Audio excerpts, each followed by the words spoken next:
So this is a closer look at the card that we are making. So the very first step to making this card is to create this card base. Have to do it before we put any of the die cuts on it because we need to know where to put each and every piece as we are working on it. So the very first step in creating this card is we are going to take this 8.5 by 11 piece of paper and we are going to cut it down to 10 inches by 7 inches.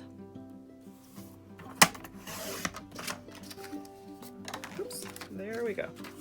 And now we are going to, still need my trimmer, going to cut little slit marks down the side.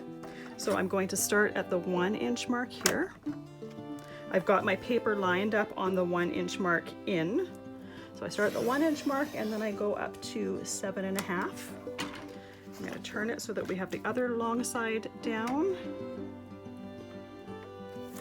And now from here, I'm going to start at the 9 inch mark and go to the 2.5, or I could start at the 2.5 and go up to the 9 inch mark. In the end, we want 2 slits in our cardstock, one that starts 2.5 inches in and the other one that starts 1 inch in.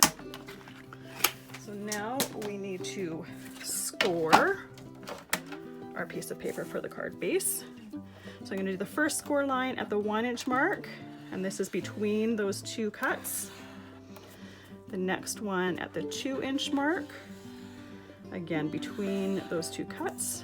Next at the 3.5 inch mark, between those 2 cuts. The hardest part about scoring between 2 cuts is trying to feel where that channel is to make sure that you're scoring right, but that does come with practice.